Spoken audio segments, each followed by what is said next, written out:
નમસ્કાર દર્શક મિત્રો, આપ નિહાળી રહ્યા છો સાઈ ગ્રુપ મીડિયા હાઉસ દ્વારા સંચાલિત નવસારી લાઈવ પર પ્રકાશિત થતું ઝટપટ બુલેટિન દેશ અને દુનિયાથી અવગત કરાવતા આ બુલેટિનની અંદર જુઓ દિવસભરની તમામ ઘટનાઓ। જલાલપોર તાલુકાના વેસમા મુકામે આવેલી પીએમ શ્રી હજીપુરા પ્રાથમિક શાળામાં આનંદ મેળો યોજાયો। ગ્રાહકોને બજારનો રાજા કહેવાય છે। ગ્રાહક પર જ તે ઘણા બધાની રોજીરોટી નિર્ભર છે, પણ આ ગ્રાહક રાજા મળે તો ક્યાં મળે, એનો જવાબ આનંદ મેળામાં જોવા મળ્યો, જેને લઈ આજરોજ જલાલપોર તાલુકાના વેસમા મુકામે આવેલી એમપી હજીપુરા પ્રાથમિક શાળામાં આનંદ મેળો યોજવામાં આવ્યો હતો, જેમાં બાળકો અભ્યાસ સાથે બાહ્ય જ્ઞાનમાંથી વૃદ્ધિ સાથે મનોરંજન મળે તે હેતુસર સુંદર મેળાનું આયોજન કરવામાં આવ્યું હતું। સુરતમાં ડીજેના તાલે હેલ્મેટ પહેરી લોકો નાચ્યા। જી હા, સુરતમાં હેલ્મેટની કડકાઈ સામે અનોખો વિરોધ। દીકરીના મોસાળામાં હેલ્મેટ પહેરી જાહેરમાં લોકોએ કર્યો ડાન્સ। જી હા, ડીજે પર ડિસ્કો, એ પણ હેલ્મેટ સાથે। સુરતમાં ટ્રાફિક પોલીસ દ્વારા હેલ્મેટને મુદ્દે શરૂ થયેલી કડકાઈ વચ્ચે લોકોમાં મિશ્ર પ્રતિસાદ નોંધાયો છે। રવિવારે લાલ દરવાજા મેઇન રોડ ઉપર ડીજેના તાલે હેલ્મેટ પહેરી નાચી રહેલા લોકોને કારણે ભારે કૌતૂહલ છવાયું હતું। દીકરીનો મોસળો લઈને નીકળેલા પરિવારજનોએ ડીજે ઉપર હેલ્મેટ પહેરી ડિસ્કો કર્યો હતો। હેલ્મેટને લઈ જાહેરમાં અનોખી શૈલીમાં ગુસ્સો વ્યક્ત કરવામાં આવ્યો હતો। ખેરગામના ભેજની આદિવાસી દીકરી અનિતા પટેલ પીએચડીની પદવી મેળવતા ગામનું ગૌરવ વધાર્યું છે। ડાંગના વિદ્યાર્થીઓએ એજ્યુકેશન વિષયમાં શોધ નિબંધ રજૂ કર્યો હતો, અને જેમાં તેમને પીએચડીની પદવી મળતા તેઓના પરિવારજનો અને તેમના આજે ડૉક્ટર સાથે સહકાર આપનાર લોકોમાં પણ ખુશીનો માહોલ જોવા મળ્યો છે, અને તમામ લોકોએ તેમને અભિનંદન પાઠવ્યા હતા। દશેરા ટેકરી વિસ્તારમાં સતત બીજે દિવસે પણ ડિમોલિશનની કાર્યવાહી હાથ ધરવામાં આવી। હાલ જે કાલ્યાવડી પરનો પુલ તોડી નાખવામાં આવ્યો છે, એને લઈ ડાયવર્ઝન આપવામાં આવ્યો છે। તમામ વાહનો જે ખરા દશેરા ટેકરી થઈ જઈ રહ્યા છે, જેના કારણે ટ્રાફિક જામના દ્રશ્યો સર્જાય છે, જેને લઈ અને આજે સતત બીજા દિવસે પણ ત્યાં ડિમોલિશનની કામગીરી હાથ ધરવામાં આવી હતી, અને જેની સમીક્ષા કરવા પ્રાંત અધિકારી પણ પહોંચ્યા હતા। પ્રાંત અધિકારીને લોકોએ આપવીતી પણ જણાવી હતી, કારણ કે હાલ સમગ્ર ટ્રાફિક જે કરો દશેરા ટેકરી થઈ અને હાઈવે ઉપર પહોંચે છે, અને હાઈવે પરથી આવતા લોકોએ પણ એ જ રસ્તાનો ઉપયોગ કરવો પડે છે, તો ત્યારે દશેરા ટેકરીના બેલી કોણ?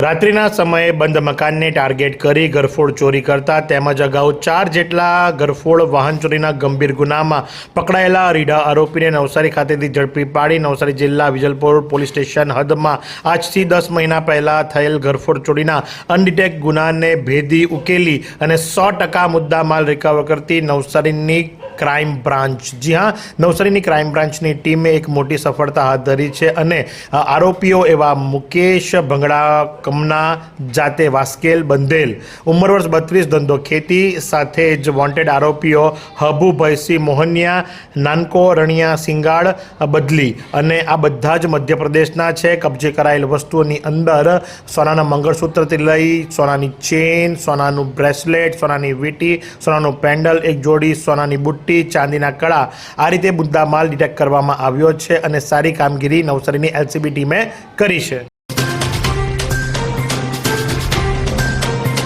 સંત નિરાકારી મિશનના નેજા હેઠળ ગુજરાત અને રાજસ્થાનનો સંયુક્ત રાજ્ય ક્ષત્રિયનો નિરાકારી સંત સમાગમ ઉદયપુરમાં પરમ પરમેશ્વર શ્રદ્ધેય સદગુરુ માતા સુદીક્ષાજી મહારાજ અને સત્કાર યોગ નિરંકરી રાજપિતા રમિતજીના પાવન છત્રમાં સંપન્ન થયો, જેમાં ગુજરાત અને રાજસ્થાનના હજારો ભક્તોએ આધ્યાત્મિક અને પ્રેમ અને વિશ્વ બંધુત્વનો સંદેશ પ્રાપ્ત કર્યો।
અમલસાડના સરી ભુજરંગમાં એક જ રાતમાં 7 જગ્યાએ ચોરીનો પ્રયાસ કરવામાં આવ્યો.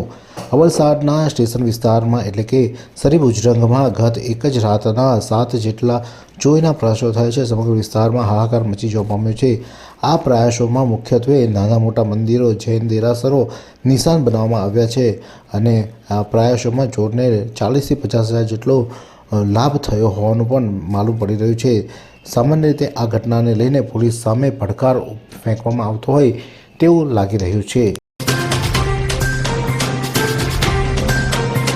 નવસારીને ટ્રાફિકના અજગરી ભરડામાંથી બહાર લાવવા માટે પોલીસ એક્શન મોડમાં આવી. સમગ્ર વિગત માટે જુઓ નવસારી લાઈવ અને ઝટપટ ન્યૂઝ પર વિશેષ અહેવાલ. ચીખલી નજીકના થાલામાં સ્થળાંતર બાદ બગલાદેવ ભગવાનના નવનિર્મિત મંદિરનો ત્રિદિવસીય ભવ્ય પ્રાણ પ્રતિષ્ઠા મહોત્સવ ઉજવાશે.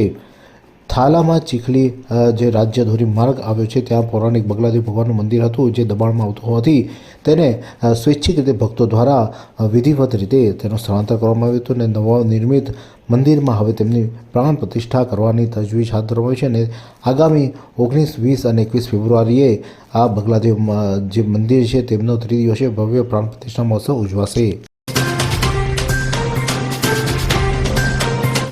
ચીખલીના દેગામ ખાતે યુવાનો માટે ગામના સરપંચે ક્રિકેટ ગ્રાઉન્ડનું નિર્માણ કરતા ક્રિકેટ પ્રેમીઓમાં આનંદની લાગણી છવાઈ જવા પામી છે. દેગામમાં યુવાનો ક્રિકેટ રમવા માટે અનેક ગામોમાં જવું પડતું હતું અને પાછલા ઘણા સમયથી ગામના એક ક્રિકેટ ગ્રાઉન્ડ માંગ ઉઠવા પામી હતી બનાવવા માટે, જેને લઈને ગ્રામજનોના આગેવાનોના સરપંચ હિતેશ પટેલ દ્વારા ગામની ખરાબાની જગ્યા પર ક્રિકેટ ગ્રાઉન્ડ બનાવવાની નિર્માણ કરવામાં આવ્યું હતું અને જેથી ગ્રાઉન્ડ નિર્માણ થતાં તેનું ઉદ્ઘાટન ગણદેવી ચીખલી ધારાસભ્ય નરેશ પટેલ દ્વારા કરવામાં આવ્યું હતું. યુવાનોના જે ગ્રાઉન્ડ બનાવવામાં આવ્યું તેને લઈને યુવાનોમાં ખુશી જોવા મળી હતી.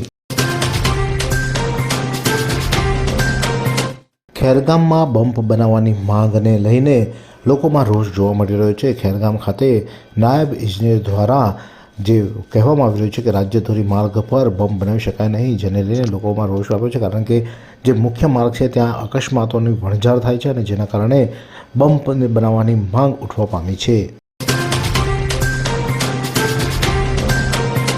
વાત કરીએ હવામાનની તો આજે નવસારી જિલ્લાનું મહત્તમ તાપમાન 35°C રહ્યું હતું જ્યારે લઘુત્તમ તાપમાન 14.6°C નોંધાયું હતું. હવામાન ભેજનું પ્રમાણ સવારે 96% જ્યારે સાંજે 38% રહ્યું. હવાની ગતિ 1.8 કિલોમીટર પ્રતિ કલાક ફરતી રહી હતી. फालूदा मिक्स की इतनी सारी वैरायटीज रिफ्रेश के पास है. अगर आपको भी चाहिए रिफ्रेश के फालूदा मिक्स की इतनी सारी वैरायटीज तो फिर सर्च करो, क्लिक करो, लाइफ को रिफ्रेश करो.